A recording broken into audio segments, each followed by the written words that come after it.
Good morning, good afternoon, good afternoon. It's 1 o'clock in the afternoon. Good afternoon. Today is April the 17th, and I am here this afternoon to share with you my study in Leviticus chapter 26, this time verse 9. We're still in the same spot in verse 9, but actually this is our last time being in this first part of Leviticus 26:9. With the next study, we'll be going on to the second part. This first part being that God will look on us favorably. This is one of the blessings, to have God look upon us with favor. So at this point we were, or are, I was, look, I say we. At this point I was looking at 2 Kings chapter 13 verse 23, which was the second reference for this part of the verse where it talked about God looking upon us favorably and what that entails, what it looks like. So the second reference, 2 Kings chapter 13 verse 23 says, "But the Lord was gracious to them, had compassion on them, and regarded them because of his covenant with Abraham, Isaac, and Jacob, and would not yet destroy them or cast them from his presence." So that being the second reference, what we did yesterday and what we're doing today, what we're finishing up today, is looking at the covenants that was referenced in this verse, the covenants that God was keeping as he was being long-suffering towards Israel. Now, yesterday we considered Genesis chapter 15 verse 13 through 16, where we saw the two-edged sword at work, meaning that God's word is a two-edged sword. Like, it'll cut them, but it'll cut us too. Listen. So, and looking at that verse, Genesis 15 verse 13 through 16, God had told Abraham that his descendants would be slaves for 400 years, that they would be slaves under a government that God was going to judge. And we know that he was talking about when Israel was in Egypt. But God also explained to Moses why it was going to be so long, why it was going to be 400 years or 4 generations. In verse 16, he said that it would be in the 4th generation that the Israelites would return to Canaan, which is where Abraham was at the time when he was being told this. It would be 400 years when they would return back to the land. Why? Because the iniquity of the Amorites was not yet full, or the people of that particular land was not yet full. So God was not only dealing with Israel and gonna deal with Egypt, but he was also gonna deal with the Amorites. And listen, as I was looking at that, my thoughts was, okay, we need to not get this twisted, because God is paying attention to everyone, not just to the Israelites. He was paying attention to the Egyptians. He was paying attention to everybody that was in the land of Canaan. Specifically named was the Amorites, but we know it was Canaanites, Girgashites, Hittites, Arvites. It was a lot of them. It was a lot of different tribes or nations that was over in that land. And so what that means for us today is really simple. It's really simple. What it means for us today is that God sees us, God hears us, and he knows both us and them, though. And that part, listen, have you ever been in a conversation with somebody and they were telling you something and they said, and they, or them, you know? And have you ever wondered, who is they or who is them? Who are you talking about? Like, who specifically are you talking about? And listen, you don't have to wonder about that anymore, because God tells us that he's paying attention to it all. He sees it all. And in 2 Kings chapter 13 verse 23, God says that to them he was gracious. Let's look at that. Second Kings, return there. Second Kings. Now, reading the entirety of the verse, you will know that he was talking about to the Israelites. But it's just the fact that he said to them. Second Kings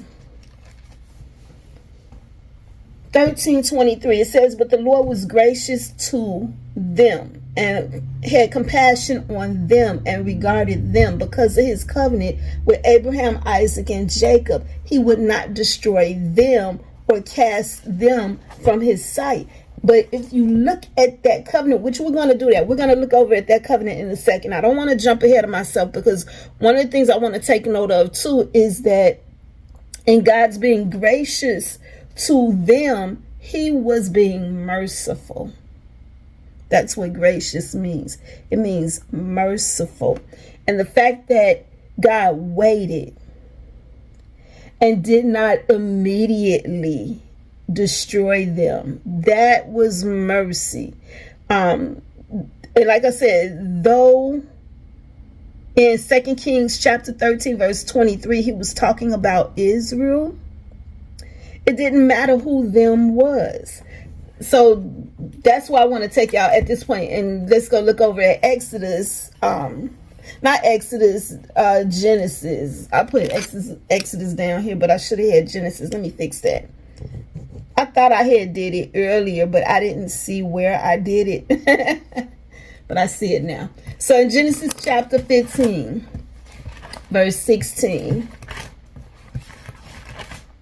This is what God said to Abraham, and this stuff that God was telling Abraham, he was saying this to Abraham about his descendants, about his children's children, his children,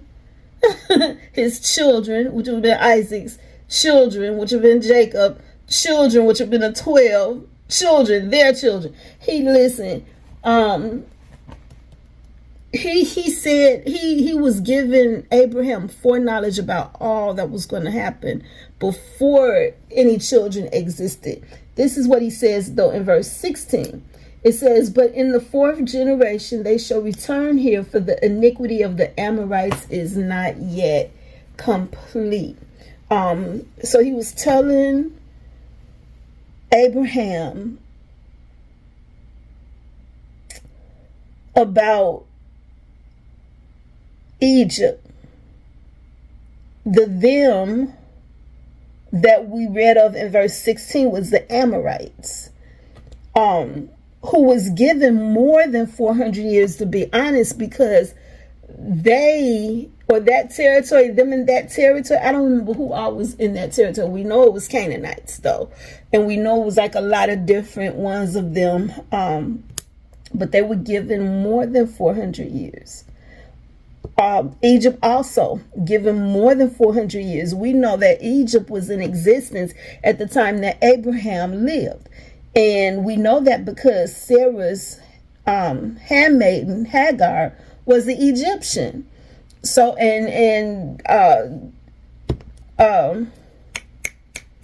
Abraham went down to Egypt. Egypt actually is the son of Ham, whose name was Mizraim, but his name was changed to Egypt. So they were given more than 400 years. And then Isaac, we know he had to be born. Like I said, Jacob, the 12 sons of Jacob, and it was their children that would have undergone this slavery in Egypt for that amount of time. And what was they waiting for? The iniquity of the Amorites to be full. So anyway, God was gracious to them. He was compassionate on them. He gave them chance after chance after chance to make a different choice, to do something different. He regarded them.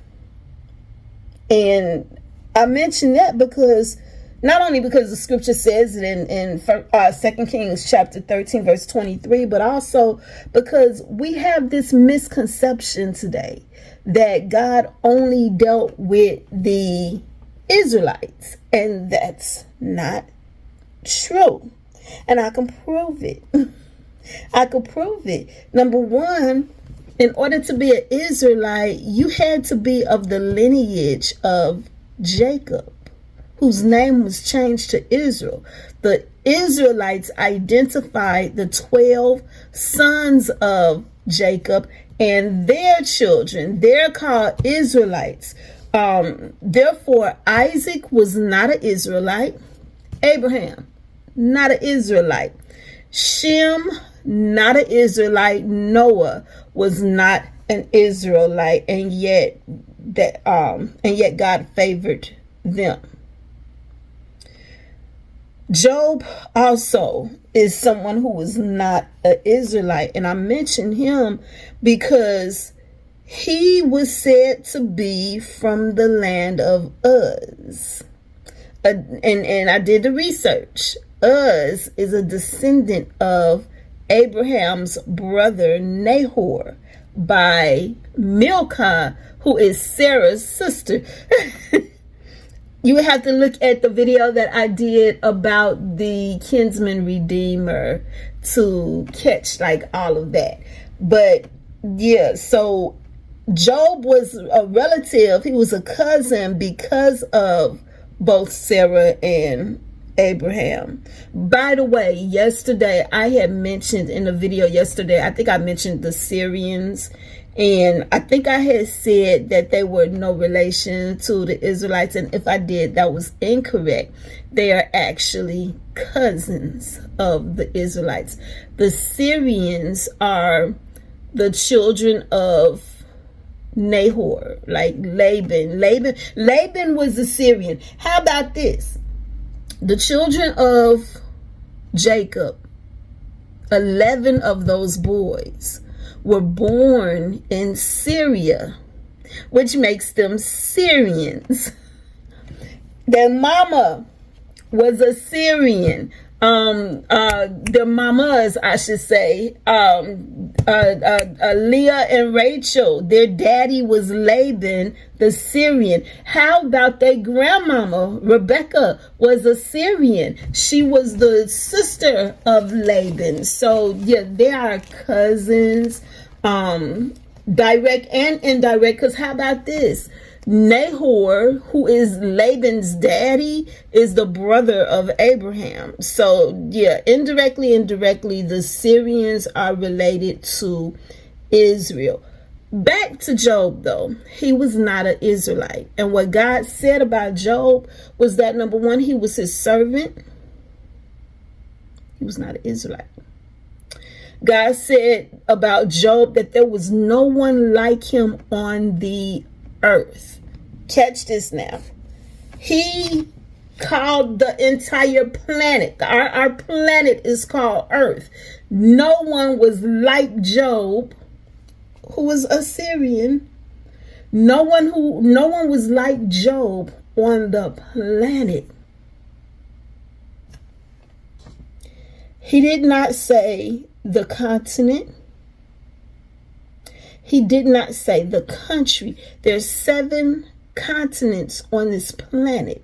And he said on the entire planet, there is no one like Job. There's 195 plus 2, so technically 197 continents. Countries. There's 7 continents, 197 countries. And he said, there's no one like Job on the earth. That stood out to me. That stood out to me, especially because Job was not an Israelite. The significance now of the Israelites, and I want to make this known because there's a lot of, there is a couple of religions, maybe one, that calls themselves Israelite, and I don't know the background of this religion, but what I want to say is this. The significance of the Israelites, again, was that Jacob, whose name was changed to Israel, was the one that God chose for King Jesus to come through. See, Jacob had a brother. Jacob had a brother, a twin brother named Esau. But of the two, and Esau was the one that came out first, but of the two, God chose Jacob for King Jesus to come through that lineage. The significance of the Jews is that the Jews are the children of Judah, who is the fourth born son of Jacob. And Judah was the lineage out of all 12 sons. He was the lineage that God had chosen for King Jesus to be born through, onto this earth through. Now, what's significant about our following these lineages in the Bible, the lineage of Israel in the Bible, is the fact that what we're reading about is the prophesied seed that was prophesied long before Abraham was born on this earth. There was a prophecy that was given in the garden to the serpent about a seed that would crush him in the head and that he would bruise him in the heel. And so we followed the path of this seed from Genesis, when that prophecy was first listed, all the way down. And from that time, Satan has been very instrumental of trying to destroy the seed of the woman. And so what happens? He's able to influence the thoughts of Cain, to get Cain, the first son, to commit a sin so grievous that he would end up cursed. Well, his parents was never cursed. He would end up cursed.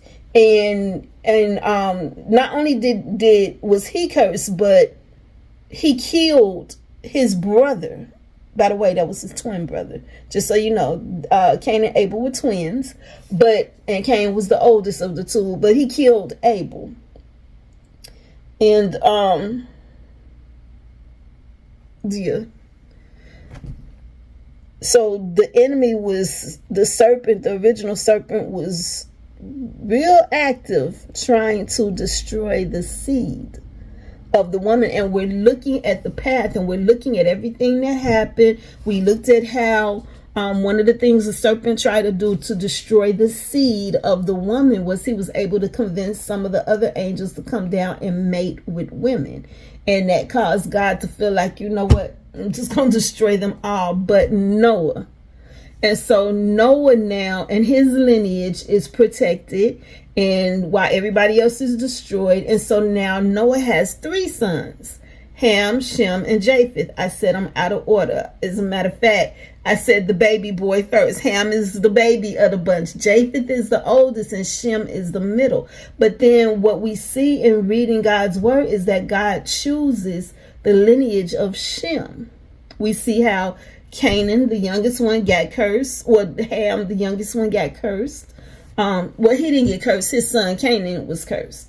And we see everything that happened with that, and all of this stuff that was happening was instrumental to what was happening with this seed, this chosen seed, as it was coming through, like, as we're watching the lineage of all these different people that were being born, and who was born to who, and skip bam, all that stuff that happened. And so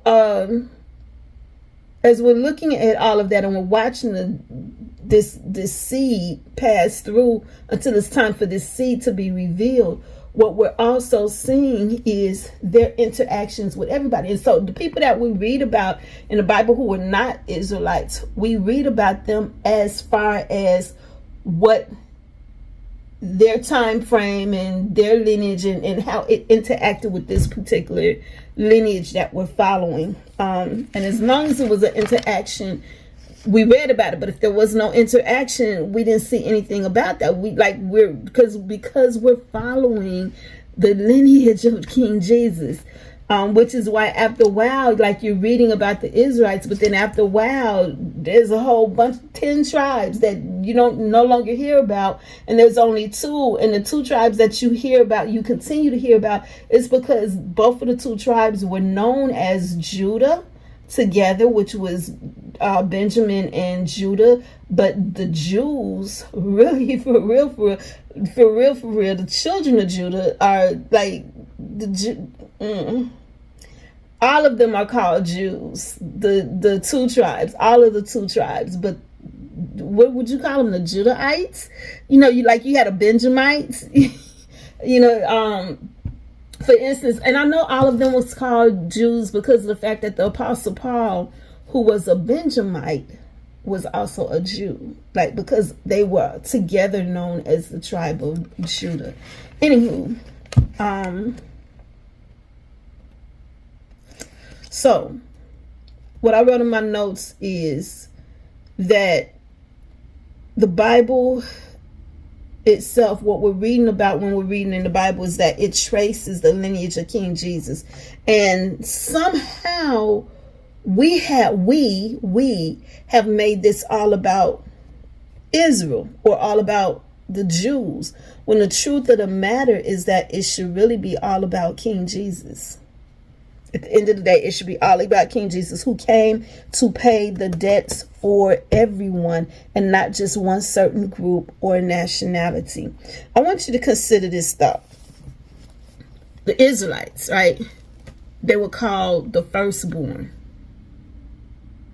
This is Exodus chapter 4, verse 22, where you will see this, where God was sending Moses to go tell Pharaoh to let his people go. He said, Israel is my firstborn. Let's go read that real quick. Exodus chapter 4, verse 22. It says, then you shall say to Pharaoh, thus says the Lord, Israel is my son, my firstborn. That part. Now, check this out. God called him the firstborn, not the only child. I'm going to say that again. God called him the firstborn, not the only child. What that indicates is that there were more, or would be more.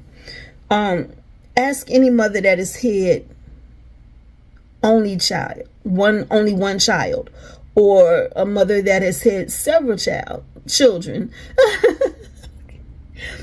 I'll say that again. Ask a mother who has had only one child, or a mother who has had several children, how they call their children, like how they identify their children. If a mother had only one child, they would say, this is my only child, they would say that, or this is my baby, this is my baby, my only child.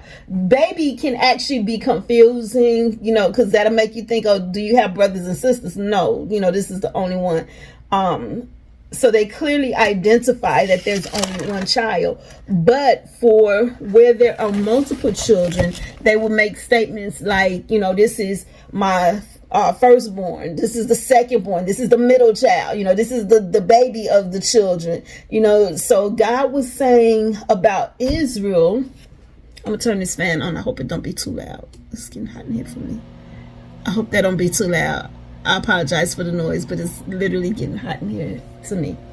So anyway, God was saying about Israel that this is my firstborn. Even if, and check this out, even if it was twins, they would still be identified as a firstborn or second, like who came out first. So this is the oldest of the twins. So anyway, in Romans chapter 8, verse 29, it is said of Jesus Christ that he was the firstborn among many brethren. And the reason that I'm mentioning this about, Israel being the firstborn is because, again, we be trying to label stuff and we be trying to act like, God don't love everybody else. He only loves us, Christians. He only loves us, or the Bible is just about the Israelites and nobody else. God didn't care about nobody else. And that just was not true. And all of that racism, all of that trying to identify or label or rank as of importance is null and mute, because God is not a respecter of persons. You see that in the book of Acts, chapter 10, verse 34. God doesn't show God doesn't show partiality. He doesn't show favoritism or prejudice based on nationality, social status, or outward appearance. So where do we think all of that come from? The taking of sides, the racism, that none of that is of God. None of it is of God. Anyway, another person who was not an Israelite, but who was known by God for worshiping God, the only true God, is Melchizedek. Y'all, he was a man of God, but he was not an Israelite. How about it is thought that he might have been Shem? But anyway, Israel did not exist during the time of Melchizedek. Also, Abraham paid tithes to Melchizedek, who was king of Salem. And in Genesis chapter 14, verse 18, he is said to be the priest of the God Most High. There was no such thing as Israelites or Levites at the time that Melchizedek existed, at the time that Abraham paid tithes to Melchizedek. And I think I said it already, but I'm going to say it again. Abraham did not have children at this time. Now, regarding Melchizedek, how significant was he? How favored and blessed was he?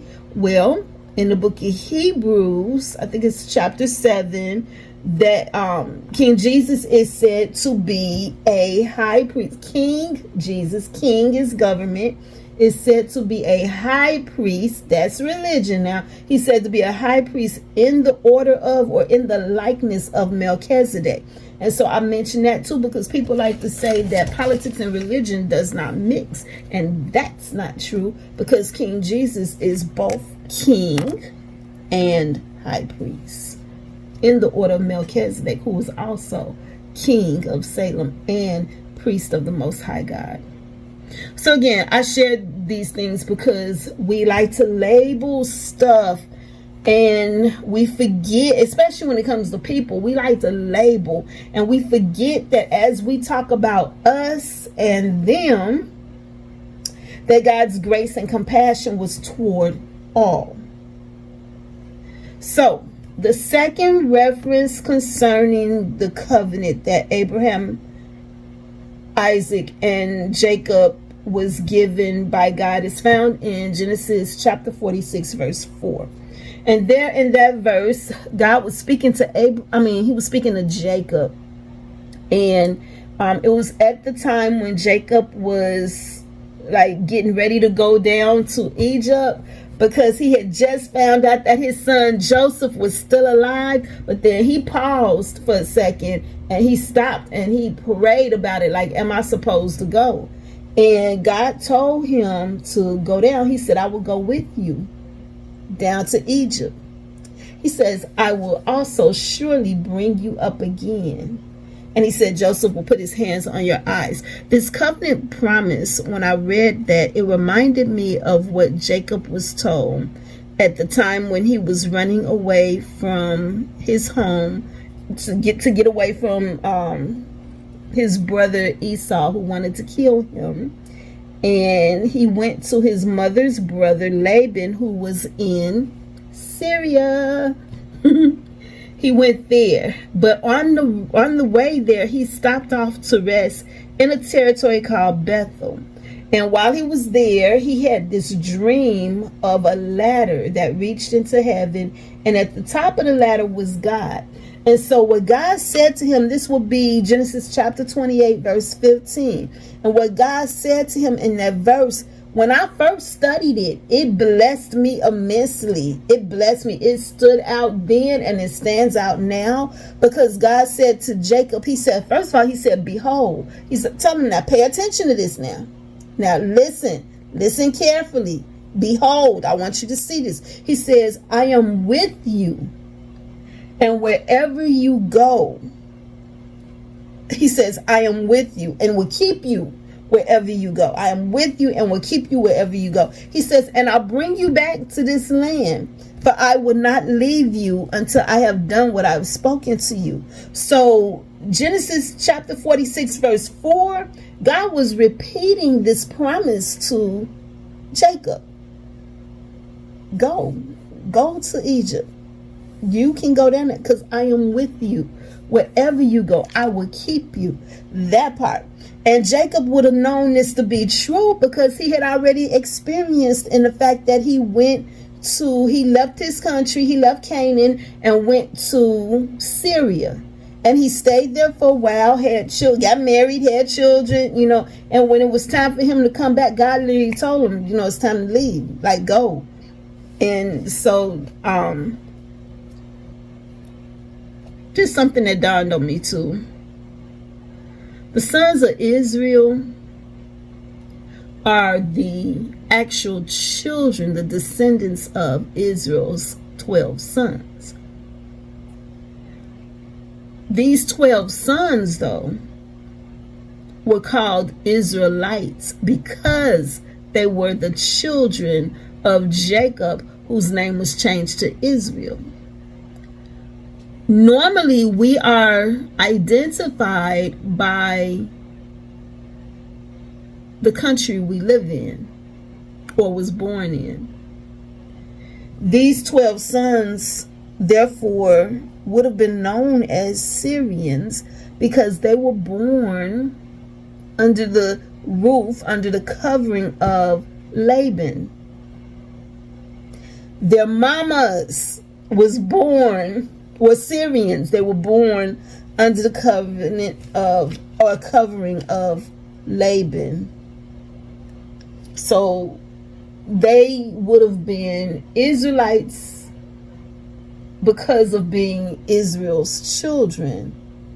But if we were to call them, like for instance, I'm American, born and raised here in North America. But North America has 2 countries in it. So I have to identify citizen of the United States of America. And I say that because this is where I was born, but there are some people who are coming to live here who were born in other countries. So, yeah, again, God is no respecter of persons. He's no respecter of persons. Aside from that, God has said from Jacob, and this is the takeaway, what God has said to Jacob, he said, I am with you and I will keep you wherever you go. And that's really big, you guys, because that means that God was watching over them, that God was taking care of them, that God was providing for them, even during a time of hardship. For example, all of us are here today. All of us who are here today. All of us just came through COVID. We just came through COVID. And that was a terrible time. People were losing their jobs. People were losing their homes. It was just a crazy time. And yet we're here today because God kept us. Oh, y'all know me. Y'all know me. This song that comes to mind. I'm alive today because God kept, I am here today because God kept me. I'm alive today only because of His grace. He kept me. God kept me. He kept me so I wouldn't let go. I almost gave up. I was right at the edge of a breakthrough and didn't see it. That part. Anyway, that song, God Kept Me. Wow. Wow. And we see this even in the book of Exodus, in that first chapter where it talked about how the Egyptians decided to make the Israelites slaves, and how this king, this new king that put all this into motion, he didn't know of Joseph or any of the things that Joseph did. And so even as they were doing all these different things to the Israelites, where did I read it at? I'm trying to think where I read it at, that it started off with the Egyptians working too alone. Like, it was so subtle how it happened. First, it was just the Israelites it was the Egyptians and the Israelites working, and they were getting paid. And then slowly, so it wasn't recognized, they began to pull the Egyptians out so that only the Israelites was working, and at that point they were no longer getting paid. Like, I'm trying to think, what was I listening to? I don't know if I was listening to the Ethiopian Bible or if I was listening to I don't know what I was listening to. I don't know what I was listening to that was like giving details. Whatever I was listening to, it was really interesting. Anyway, God kept them even in that situation. And he kept them because they were not overcome by, you know what? Let me share this with you. This will be, I almost said Ezekiel. I wanted to say Ezekiel. This will be Exodus chapter 1, and it will be verses 7 through 12. Listen to what it says.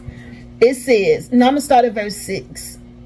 It says, and Joseph died, all his brothers, and all that generation, which means that generation that was immediately, so you got Jacob, Joseph and all his brothers, and then all that generation would be their children. So Jacob died, Israel died, and then Joseph and his 11 brothers, they all died, and then their children, they all died. Okay, so it says, but the children of Israel, verse 7, but the children of Israel were fruitful and increased abundantly, multiplied and grew exceedingly mighty, and the land was filled with them. Now there arose a new king over Egypt who did not know Joseph. And he said to his people, look, the people of the children of Israel are more and mightier than we. Come, let us deal shrewdly with them, lest they multiply. And it happened in the event of war that they also join our enemies and fight against us, and so go up out of the land. Therefore, they set taskmasters over them to afflict them with their burdens. And they built for Pharaoh supply cities, Pithom and Ramesses. But the more they afflicted them, talking about the Egyptians and the Israelites, the more the Egyptians afflicted the Israelites, it says the more they multiplied and grew. Why? Because God was looking upon them he was gracious towards them, and he was compassionate towards them. It says, so they were in dread of the children of Israel, talking about the Egyptians. So the Egyptians made the children of Israel serve with rigor, and they made their lives bitter with hard bondage, in mortar, in brick, and in all manner of service in the field, that their service in which they made them serve was with rigor. So God kept them in that situation, just like God kept us through COVID and through all the various situations from that point until now, and just how God is keeping us today. Somebody needs to hear this. Somebody needs to understand that no matter what you're going through right now, God sees, he hears, and he knows, he understands, and he will bring you out if you trust him. The Israelites did not understand why they was going through this. The Israelites did not know the promise that God had gave to Abraham, their great granddaddy. They did not know of this covenant. They did not know that they would be 400 years a slave. Because why? Because the iniquity of the Amorites in a whole nother country was not yet fulfilled. Was not yet full. Not fulfilled, but it was not yet full. They didn't know this. So let me ask you, what has God kept and prospered you through? What has God kept and prospered you through? Know that the situation is bigger than what you might think. Know that God is doing something greater for, to, through us. And that the bigger picture includes they and them, whoever they and them are. Let's look at that last reference. The last reference for 2 Kings chapter 13, verse 23, which was our second reference for Leviticus 26:9. That last reference is Exodus chapter 32, verse 13.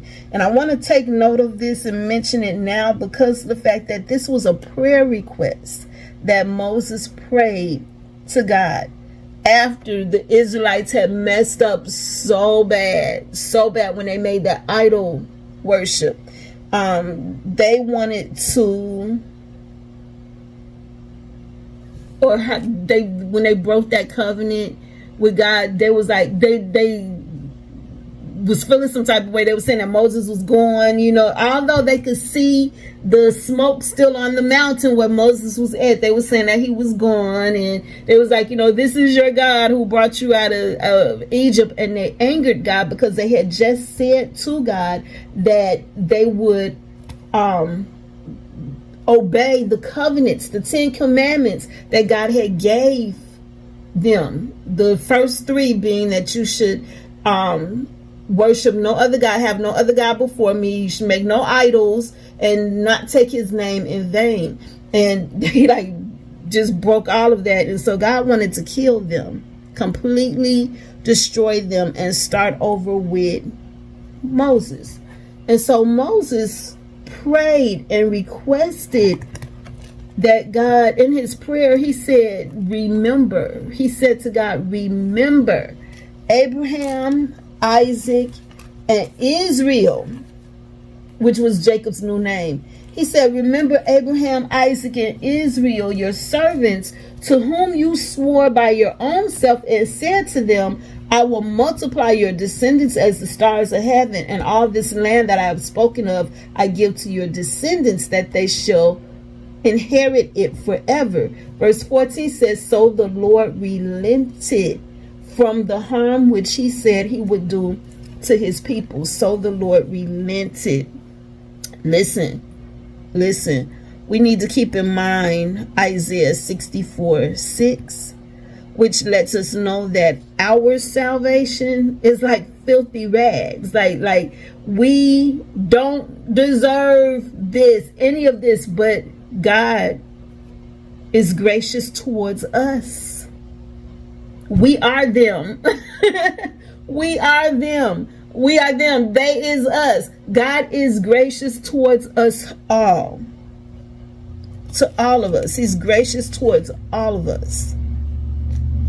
He was gracious. He showed his graciousness towards the people of Israel in that he did not destroy them. He relented. He has been long suffering. We talked about this in the other video. He has been long suffering towards all of us.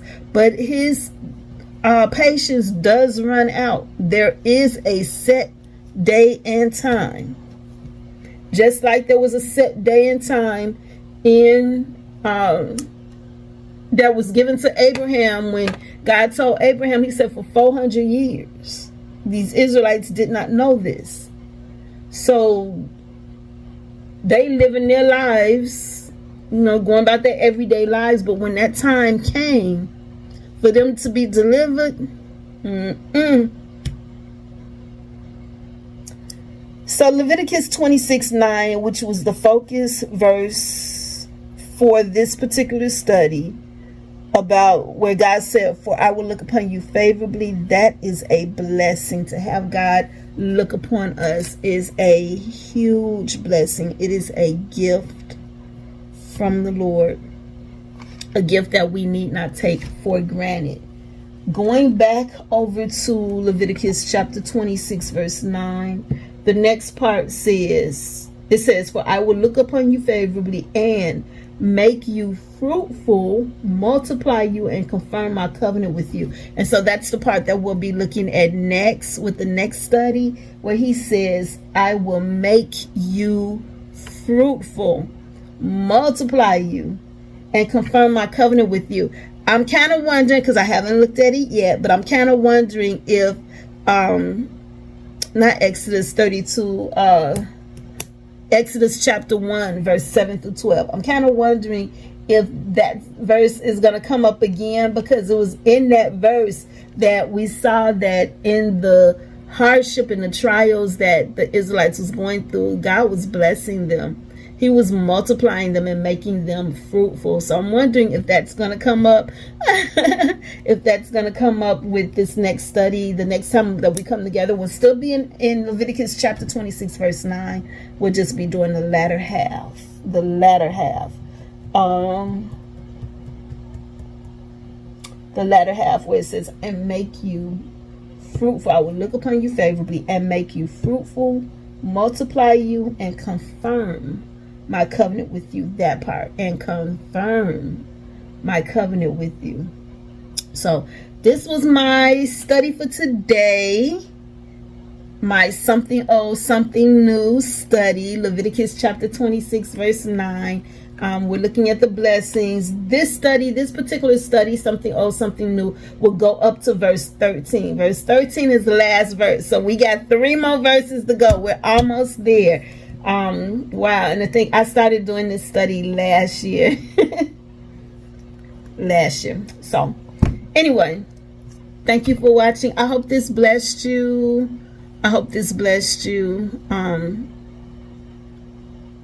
Yeah, like every time I see something on YouTube, because I'm not on social media, but YouTube, or hear people taking sides, we got out like during the voting, people are taking sides left and right, and God said don't take sides. He literally told us not to. But all of that, all the prejudice things that are happening here, prejudice against race, prejudice against nationality, none of that is of God.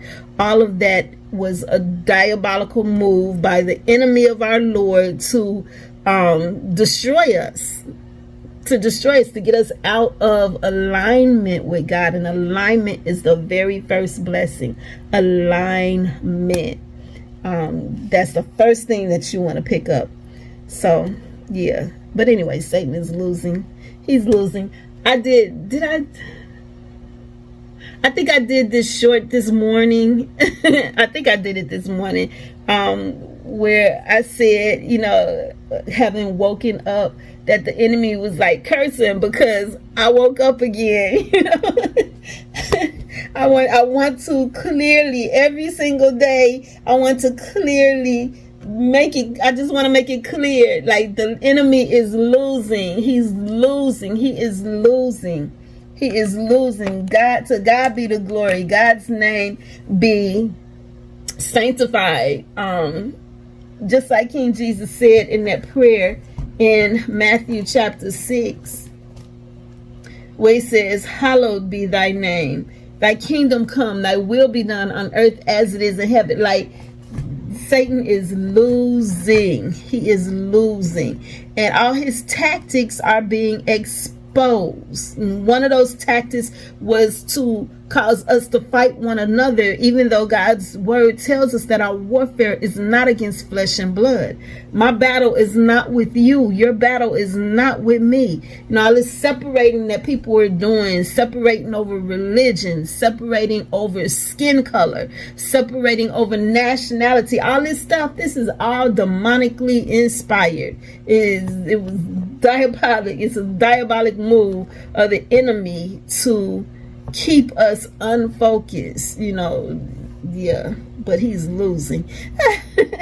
He's losing. So yeah, anyway, I'm gonna let y'all go. I am clearly tired. Like, I've been up early doing this study, and yeah, I even paused to eat something so that my stomach wouldn't be growling through the video. And yeah, but I need to go ahead and end this study now. And thank you again for watching. I really appreciate it. Thank you for your support. Y'all have a blessed rest of y'all day. Bye for now.